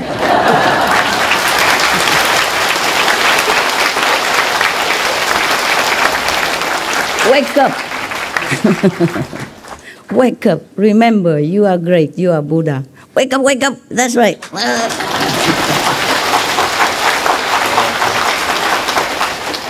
If you're Buddha, don't do silly things. Don't break the precepts. Don't do anything that contradicts to your Buddha dignity. Remember all the time. Remember all the time. Then even if you don't try to keep the precept, you are the precept. It's just like your nature. Like you have to breathe. And you forget that you're breathing. Your heart is beating, but you don't know that the heart is beating. Then you can tell me, Master, I'm a Buddha. Not 7, 8 level. I don't care what level. Remember, the Buddha say that you have exactly the same quality. All the Buddhas in the 10 directions, not just Sakyamuni Buddha only, but all the Buddhas, all the past, present, future Buddha, and everywhere in the whole universe are like you. My God. My God. So great you are. And Jesus say the same. You have God within you. The Holy Spirit is within you. Kingdom of God is within you. Then who are you? You are God, right? At least you are likened to God. How great can you be? How more great can you be? And look at all of us. We are so pathetic. Look at the whole world people fighting for a morsel of food, fighting for a little or more piece of land. One country wants to snatch another lands of another country, fighting with the other king, another president, another whatever. What a pity. How pathetic. Huh? How pathetic. Everywhere I go, remember before I met you, I go out lecture, I say, you are great. I want to come here to tell you you are great. I want to help you to remember your greatness. That's all I wanted to do. But of course I have obstruction, yeah? Yeah, because I say other things as well. Like if you want to remember your Buddha nature, you want to know how great you are, stop all these silly bad things that you're doing. No smoking, no meeting, no drinking, no etc., etc. And that go against many people's interest. But truly you are Buddha. What for the Buddha lied to you? Huh? He said all beings in this world have intrinsic Buddha nature. So you're nothing but Buddha. Yeah? So if I call you Buddha, Buddha, small Buddha, young Buddha, or Buddha, it's okay. Huh? I hope you realize that. Because just saying that or listen to me, listen to Buddha is useless to you. So work harder to realize your greatness so that others can also benefit from your positive self-knowing energy without preaching a word even. You go everywhere, that place is full of light, full of life force, and full of happiness wherever you walk. Make yourself that kind of Buddha. Even you don't know for sure you're Buddha or not, just remember what the Buddha say, you are Buddha, okay? He won't lie to you. He did not lie. He will never lie. What for he lie? Huh? Wouldn't it be better for him? He say, oh, you are just sinners. Oh, bad. I'm the only Buddha, right? Wouldn't it be better for him? No, he say, you are the same. Jesus said, you could do even better than I. All the masters tell you same thing. Of course, but when they teach the disciple, they have to chastise them sometime because they follow their own mind, habits, brainwashing system. Make them believe they are this, they are that, and they have to do this in order to prove it. Just like boys don't cry. Boy cry is weak. And then now they even scandalize you. If you don't smoke, you're not cool. You know, you cannot join the body club in the school. Harming so many innocent youth, for example. So it is really pitiful. Really, sometimes I am alone in the night and I feel so sorry for everybody. And then killing each other and killing the innocent and feeling there's nothing wrong with that. while you are a compassionate Buddha inside, and you don't let your Buddha wake up, you don't try to find a way to wake up your Buddha, and then just let the outside or the Maya, the demons cheat you and make you do silly things and bad things and just degrading you further, further, further. Even after you practice, they still after you, if you're not vigilant, okay? That's what the Buddha was talking about here.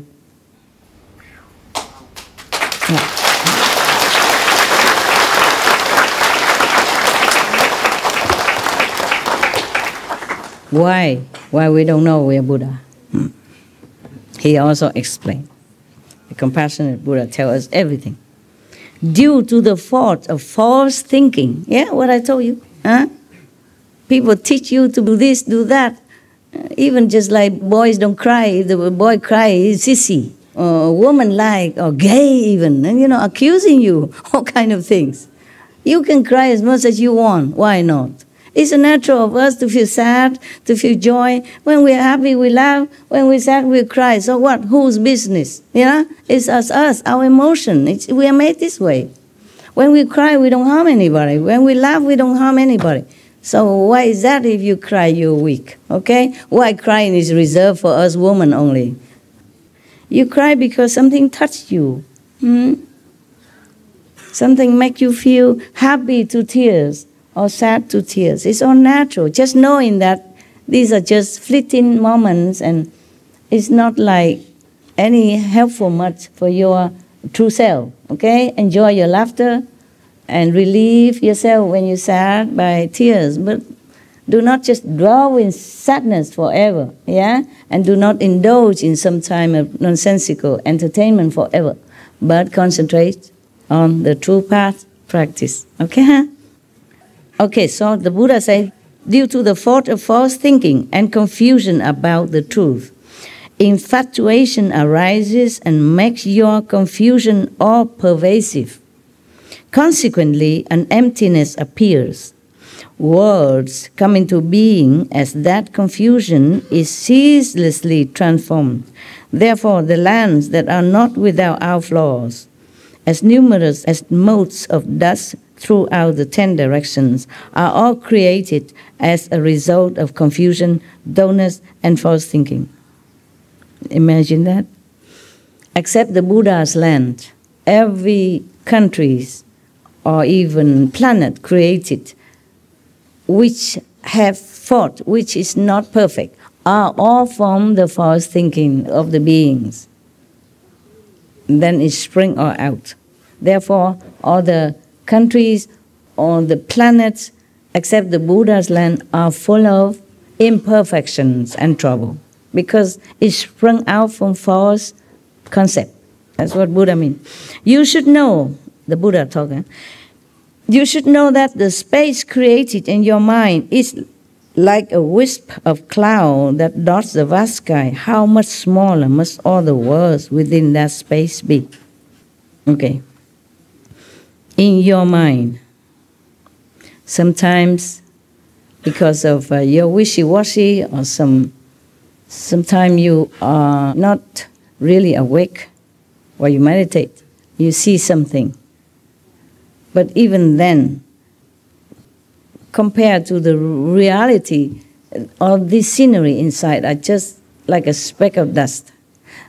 Least of all the world outside, within that space, and all the so-called materialized worlds outside. It is all from the false thinking that everything comes out. The Buddha said, even if one person among you finds the truth and returns to the source, then all of space in the 10 directions is obliterated. How could the worlds within that space fail to be destroyed as well? Sometimes we meditate and we see that word. But then when we realize the truth, then all this scenery and false appearance disappear. So the Buddha asks, how can this illusionary world not be destroyed? It's the same, it's all illusion. If you realize the truth, all this kind of falseness within you will be destroyed. The same with all the world within the three worlds, yeah? I mean up to the Brahma. How can that be forever? The Buddha meaning that one day all this will be destroyed. Once you realize the truth, there's nothing but only the real worlds will rest with you. So the Buddha continued, when you cultivate dhyana, mean meditation, and attain samadhi, your mind tallies with the minds of the bodhisattvas and the great arhats of the 10 directions who are free of outflows, yeah? And you abide in a state of profound purity. When you do that, when you truly attain real samadhi, then your mind, your soul connects all the real bodhisattva, the true high enlightened beings, and the arhats, because they are pure themselves. So you also became pure. Profound state of purity you will attain at that time. And now what will happen? What will happen when you attain this stage of profound purity and connecting with all the saints and sages in the 10 directions? What happened? Become Buddha? Of course, yes. You become a saint at least. But what will happen? What terrifying things will happen? All the kings of demons, ghosts, spirits, and the ordinary gods see their palaces collapse for no apparent reason, because these are from false birth. You remember above the Buddha say everything, they created it from false thinking. So they have their own palace and they think they have this, they have that. But when one person even realizes the truth and connects it with the truth in the pure mind of all the Buddhas, then their palace collapse. The Buddha said all the worlds within collapse. All the false world collapse. You see, for no reason at all. Just shaking, trampling, or collapse. So the earth quakes, and all the creatures in the water, on the land, and in the air, without exception, are frightened in their world, in these false, delusional worlds. Yet ordinary people who are sunk in dim confusion remain unaware of these changes. So heaven collapse, mountain, river, or tremble, but normal people who don't have any perception of the spiritual instinct know nothing, see nothing. All these beings have 5 kinds of spiritual powers. You know, those who have these palaces, ghosts, demon kings, they lack only freedom from outflows. They have everything. They have magical power, very powerful, but they still have defects. They're not perfect. That's the only thing they lack, meaning they don't have love, they don't have enough moral quality, they don't have virtuous idea, even though they are powerful. They might have some merit from past life to become a king of heaven and all that, but they're not perfect. They don't have enough compassion and love like the Buddha. Because they are still attached to worldly passions, how could they allow you to destroy their palaces? Buddha talking about these kings whose palace collapse. That is why the ghosts, the spirits, the celestial demons, sprites, and goblins come to disturb you when you are in samadhi. They're scared. Many times, remember many stories I told you that one God in heaven, he's Shaka. He always came down and bothered these practitioners and even disturbed the Buddhas and all that. He's one of those that the palace suddenly tremble because they sit there enjoying doing nothing, and then suddenly they feel their earth shake. The ground of their illusional world shake. Their palace tremble, and then they will look down and see, what is that then? What's the cause of that? Then if they see that one practitioner truly devote all his might to become Buddha so that he can help all beings, not wanting, not devoted in meditation because he wants to be king of heaven, or not devoted because he wants to be the king of the world or anything, but want to be Buddha. At that time, his world will shake. The world of the lower heaven will shake. But most of the heavenly kings, they're still attached to their possession and power. They're very jealous, of anybody who want to be above them. Or they even doubt, they suspect that these, monks or practitioners maybe want to be king of heaven, to replace him, to replace that king of heaven. And they are retinues also. Therefore, they want to destroy you, disturb you, tempt you, distract you, leading you astray. So, how many goes? We're not there yet. You have only a few days, and I have a lot more. My calendar is not that long. We still have a lot, because even just a few precepts is take a long time. But what for you are here, right? You're supposed to meditate all night anyway, and you already sleep enough all day. Yes. So at night, I keep you awake, at least to make up for the time lost.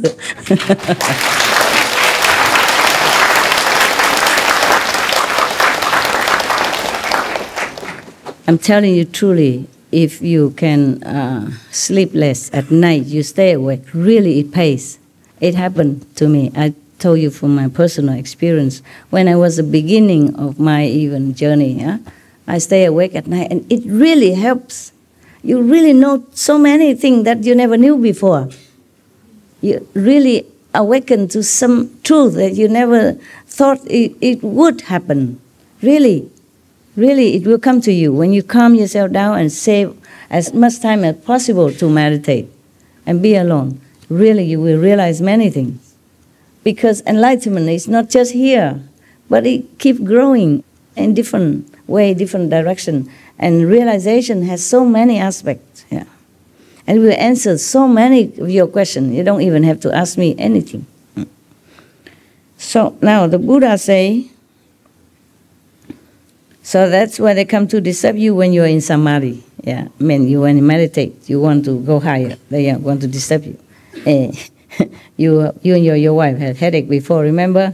So I have to tell you to reason with them. Say, okay, we just want to follow Master Ching Hai. We don't want to bother you. With really good intention. We don't want to snatch your nothing. Okay, we want to go higher. Then they leave you alone, no? Okay.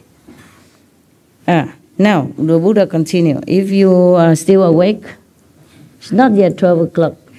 It's okay, right? If you want me to stop, just show me the calendar, okay? You can sleep if you want. Your soul will listen, okay? Your mind will capiche, Even if your body is in comfortable position, your soul is awake. I'm talking to your soul, not your brain. Buddha. Thank you. Thank you for your hurrah.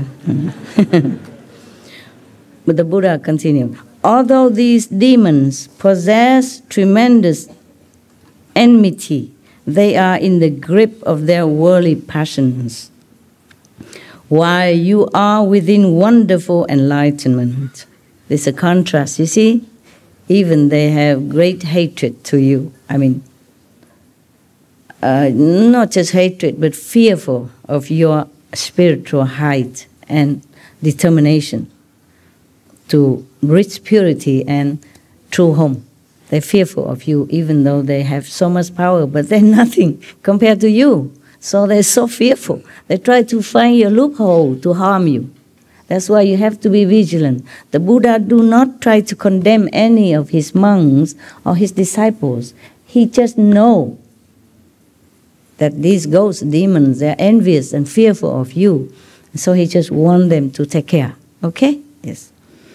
If you always believe in the Buddha or always remember, practice, then it should be okay. But as a human, forgetful sometimes, being disturbed by worldly interference, by business, children, wife, husband, kids, parent, friends, job, how can you always remember to protect yourself or even your master, okay? So when you meditate, that's when you remember the most, perhaps. And you're getting higher, so that's when their palace shaking. And they begin to tremble, and then they fear you. Then they want to come down and disturb you. If you work in a normal daily life, they don't really care so much. But when you meditate, all kind of thought, all kind of desire, all kind of thinking that you should not have, coming, all the 10 directions. They even appear themselves personally to bother you, or they tell you things, or they use animals to disturb you. Yeah? All kind of tricks they do. But then you will overcome it. Just continue meditate. Recite the 5 names, pray for help, and continue. Don't give up. They will give up. They will have to give up. And another helpful thing is you put master chanting or lecture or SMTV 24/7. Everywhere in your house. Even if you cannot see or hear too much, put it low, cover the computer so that it's dark, you can sleep, or cover it. Even then, even on the background sound, it still protect you. SMTV, okay? Your master.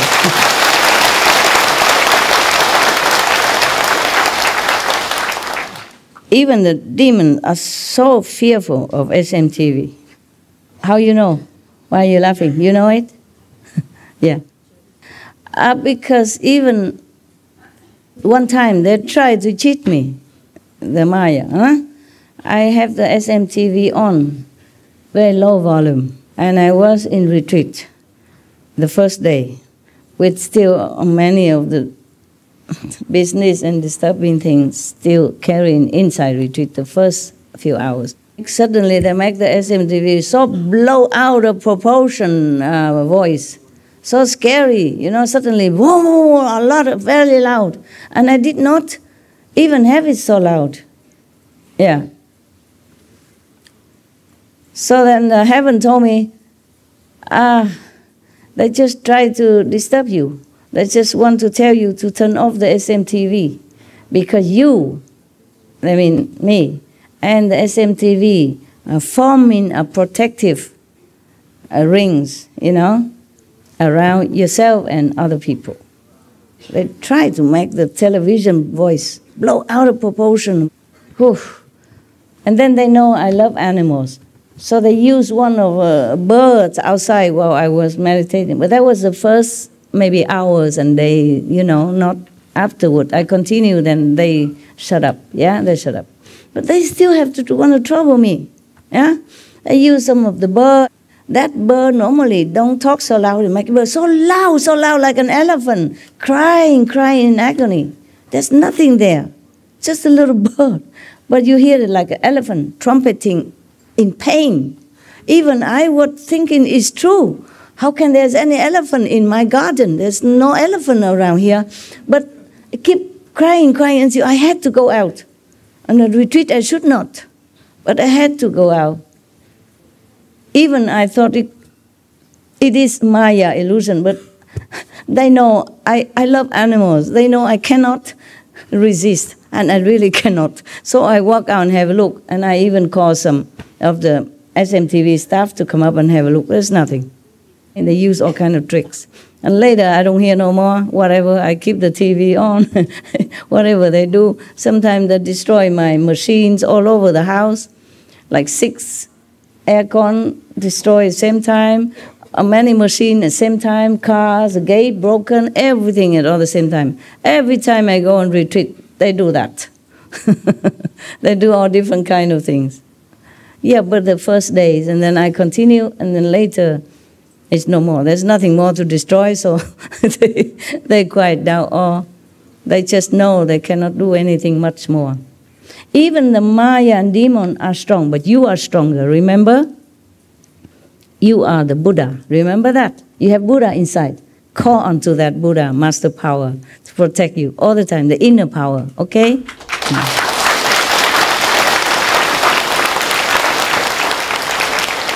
Because you have the same power as the Buddha. If you think of the Buddha, you connect it with the Buddha.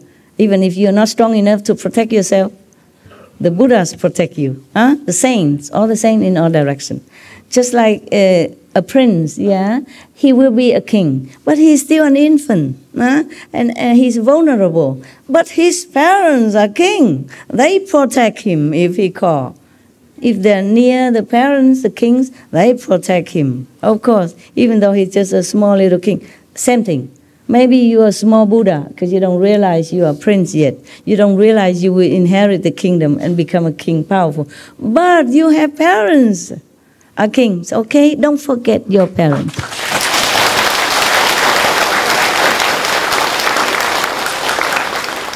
Yeah. So even they try all their might, they can't do nothing to me. But they would disturb my, assistant around me every day. Really, every little thing. It's not really their fault. They're just weak. Okay, just weak. And then the Maya attack them so that they can attack me. Yeah, it's like that. And I know all that. But still, it's not like I'm so happy about it. I know the Maya, I changed my disciple. So happy. No, it's just painful. Yeah, because it could harm, it could cause pain as well. Yeah. So just don't forget, okay? You are the Buddha. Yeah. And nothing can harm you. Remember that. When you think of the Buddha, the saint, think of the Master, you're connected with the Master. You and the Master and the Buddhas and Jesus are one at that time. You win, okay? You will win. Continue, okay? Continue to meditate.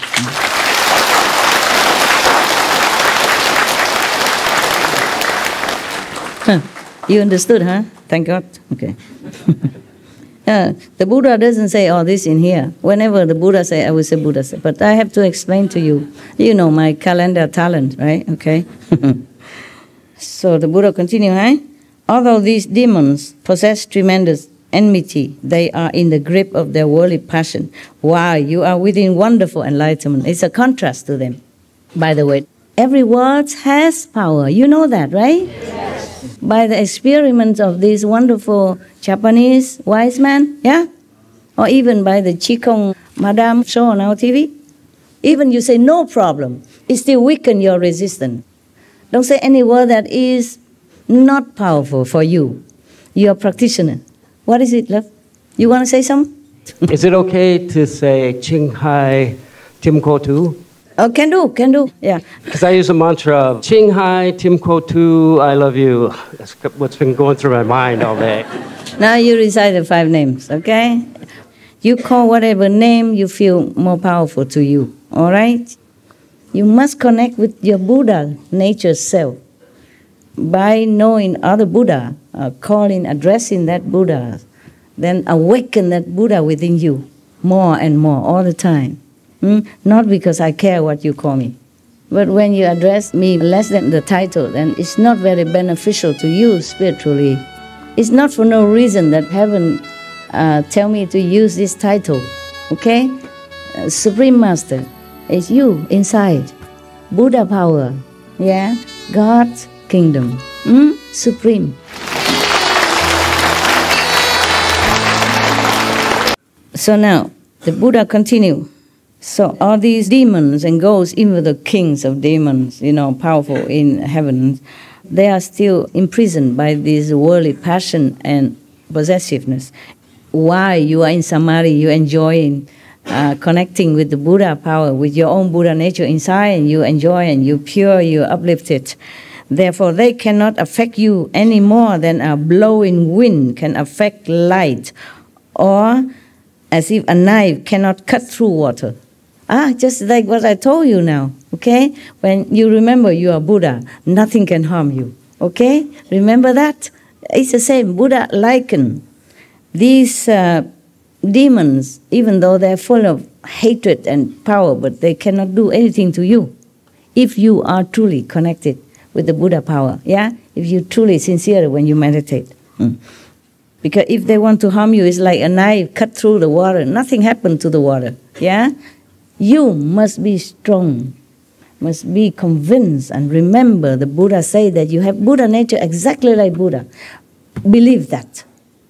and believe that you are God-like. At least you are children of God. Even you can't believe that you're one with God, but you're from God. Who created you if it's not from God? The devil? Of course not. You don't look like. The tree creates you? No, you don't look like. Huh? You look like the image of God that you think God would look like. That is what it is. If God appeared to you, it's just like you, similar to your face. Understand? Just more glory, more light, because we are confined in this body, so we don't see our glory. So you are like boiling water. The Buddha continued to comfort and reassure his disciples.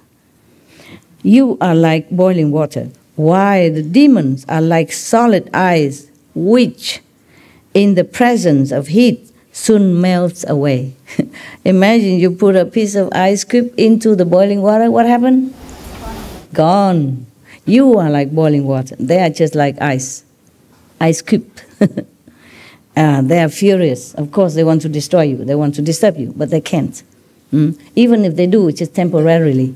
Don't fear, okay? Don't worry about it. It will be gone. And they even disturb me all the time. Whenever I want to meditate, of course not for me. I never say, okay, I'm going to do a retreat now so that I be more powerful, I become this, I have all this more power. No. Every time I do retreat, it's for some purpose. For the world, either for this or for that. Everything just benefit for the world. And they even more scared. Yes, they're more scared. Because if more people enlighten, the world have peace, then they cannot have any more power to control over people, to make them do bad things, to fight with each other, to destroy each other, or to be degrading their own Buddha nature. That's why they're scared. Since they rely exclusively on spiritual powers, they are like mere guests. Let me read more. They can succeed in their destructiveness through your mind. See, only. Which is the host of the 5 skandhas. The feeling, the touching, emotion, stuff like that. Only your mind, the master of all this. Your mind wants you to have this, your mind direct you to have that, even though it's not good. So everything is created by the mind. If the host becomes confused, the guests will be able to do as they please. Yes. So your mind, if not stable, if it's not in the right concept, in the right stationary status of purpose, of enlightening, then the guests can maneuver and make trouble. When you are in dhyana, in meditation, awaken, the Buddha said, awake, aware, and free of delusion.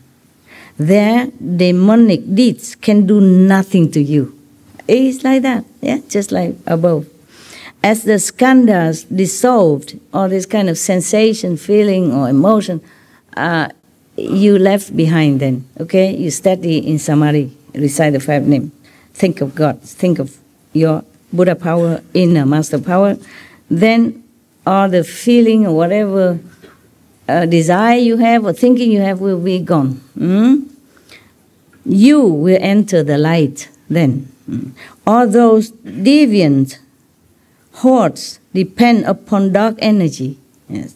Since light can destroy darkness, they would be destroyed if they drew near you. Because if you're steady in your purpose and pure in the mind while you're meditating, they cannot go near. I told you before. Remember, you are the Buddha. Same. Okay, Then they will not be able to go even near. They can try, but after a while they cannot go near if you're steady. How could they dare linger and try to disrupt your dhyana samadhi? I told you the same. I would probably be in retreat without this initial disturbance if I don't have to carry so much work every day. You understand? Therefore, the first day of my retreat, they can disturb. But that was only the first 1 or 2. Now they don't, they're nowhere, nowhere to see. anymore. Just the first one or two. When I first meditate for something big, and they're scared, they want to disturb me, but they know they're not successful, so now they cannot go near even. Understand me? Don't fear. But if you were not clear and aware, and if you were confused by the skandhas, then you, Ananda, would surely become one of the demons. You would turn into a demonic being yourself. Keep your mind straight beside the five names all the time when you meditate. No desire anything. No thinking of even desiring anything. No one to be quickly enlightened, no one to have rich and fame, and no one to be famous, a master, become a master even, nothing. Just want liberation, want to know your Buddha nature, okay? Want to be Buddha then, can do, okay? Of course. Want to know your nature and want to be a Buddha is not a desire. It's a self-inherent birthright. And it is a duty even, an obligation, yeah? What we are born for, that we can seek our own Buddha nature, that we have a chance to be enlightened and to become the master of ourselves again, okay? So it's not a desire. Because when you become a Buddha, you benefit others. That is very selfless, very noble. At least you liberate yourself and you don't be slave for any lowly desire or skandhas anymore, but you're free, noble, light, beautiful, beneficial. So the Buddha continued, your encounter with Mantaji's daughter. Buddha don't forget that, does he? He continued to talk to Ananda about the lover girl that chased him. Was a minor incident. She cast a spell on you to make you break the Buddha's moral precepts. Still, among the 80,000 modes of conduct, you violated only one precept. Because your mind was pure, all was not lost. You broke only one precept. He did not really. He just was, I would say, seduced.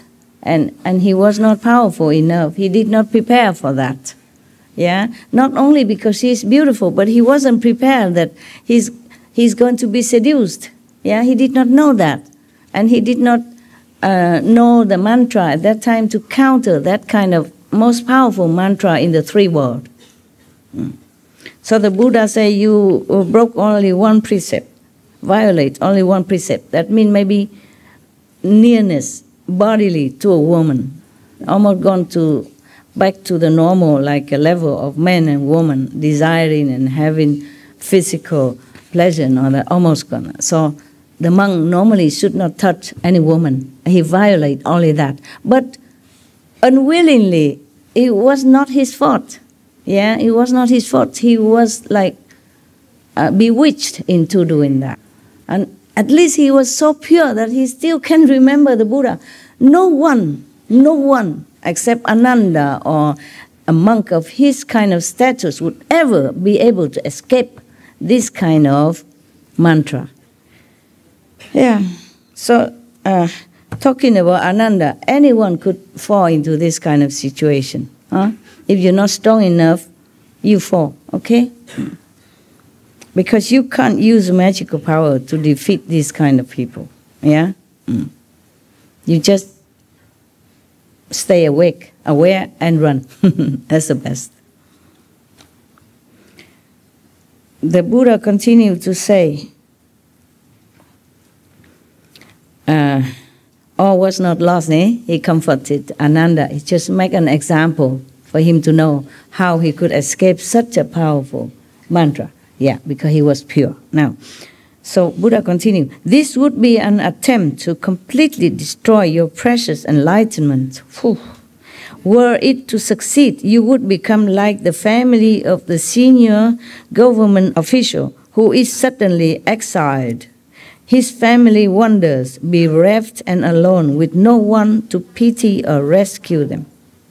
If Ananda has succumbed to this magic power and sensational bodily desire and contact, then he would be lost. Just like suddenly you are fired from your official court position and exiled somewhere and depriving of being with your family and whatever you love. In those days, when one of the officials offended the king, then they exile him somewhere and his family is scattered anywhere else. Or even maybe being chop.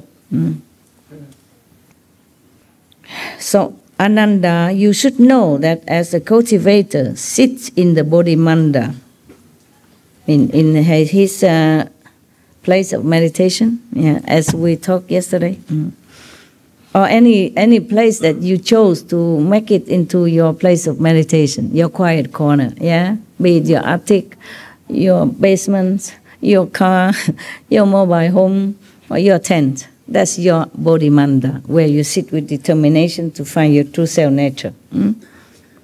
So,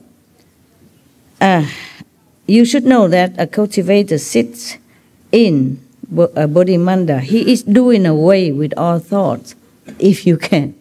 Good luck. When his thoughts come to an end, there will be nothing on his mind. This state of pure clarity will stay the same whether in movement or stillness, in remembrance or forgetfulness. This is easier for the monks in those times. They have no possession whatsoever. They just have a robe, a bowl, and maybe a blanket to sleep. Understand, yeah?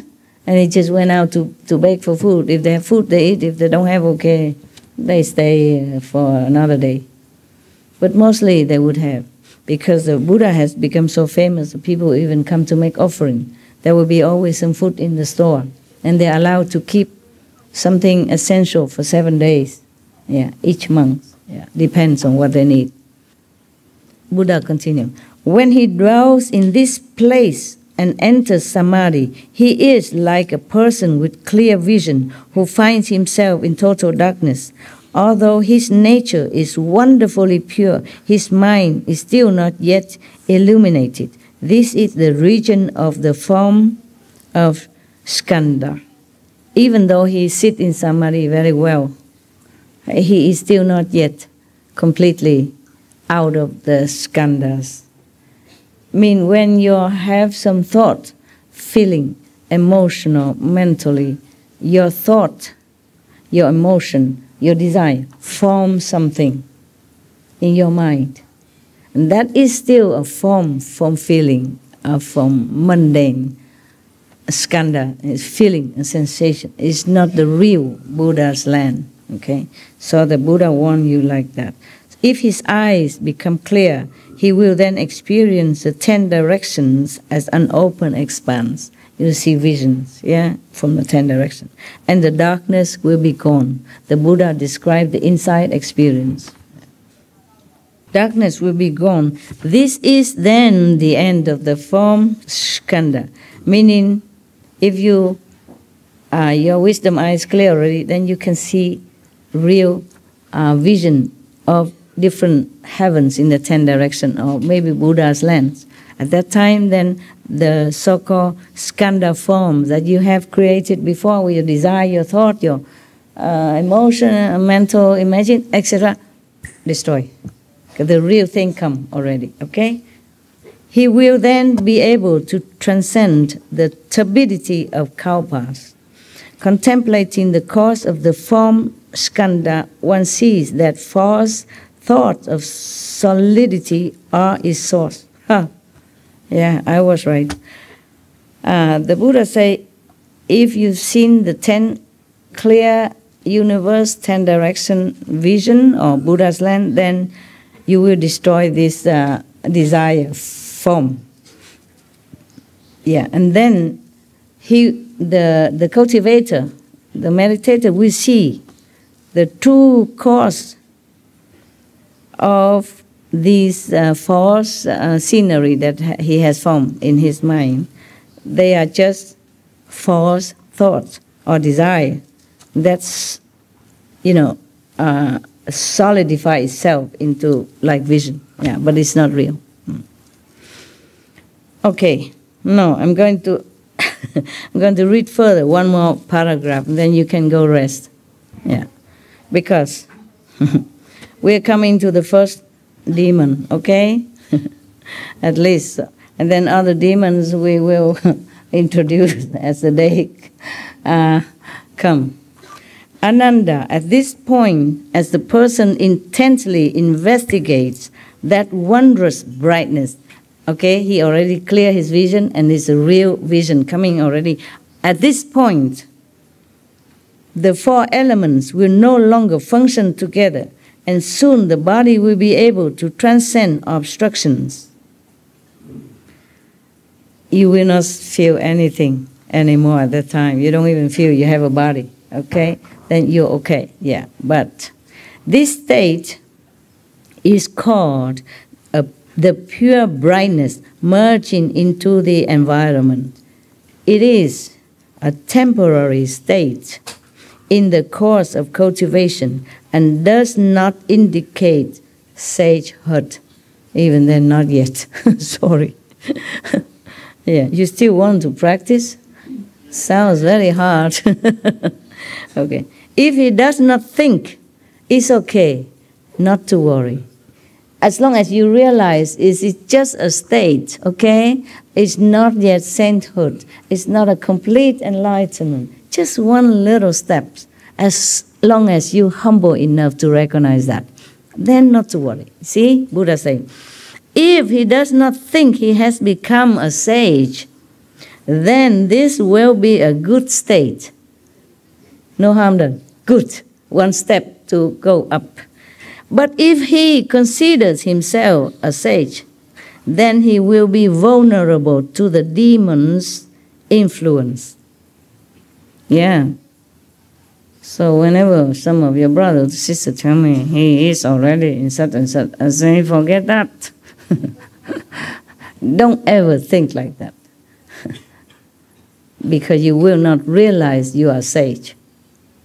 Only you see something and you feel, wow, so much vision, so much light. It's not it yet. Just a steps of this staircase. Huh? Even I told you, you see the master come to your house, talk to you, teach you. It's just kind of halfway maybe. Okay? It's nothing yet. Okay. So, he just keeps saying demons influence, but he has not come to what kind of demons yet. Oh, it's still a lot. First, the Buddha described the stage of your being in which you could fall into the demon's influence. And later, in other pages afterward here, he will tell you, he will point the name of the special demons, which one, doing what, and why, and where from. You understand? And how to prevent. Whew, you want to read all that? Yeah. You know, yes.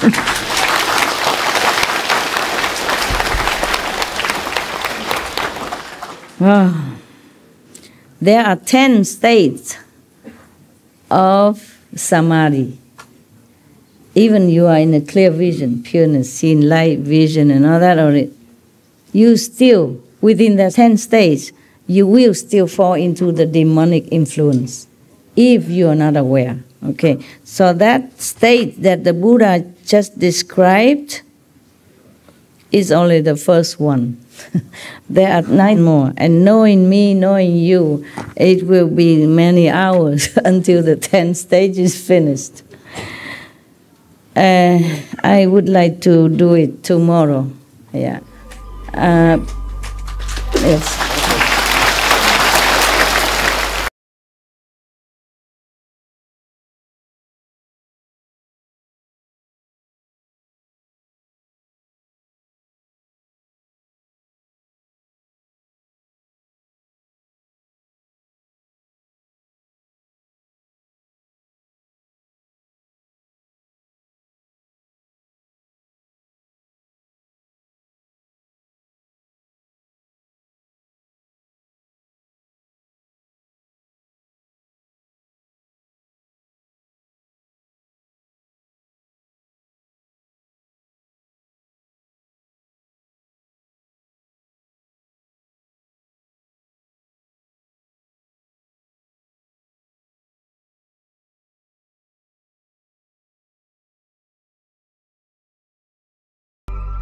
because I also need to be in state of sound clearness in order to impart that clearness to you. Even though just reading the sutra is taxing some intellectual or mental soundness, okay? I don't want to force myself to do it when I'm not in perfect state of clear understanding.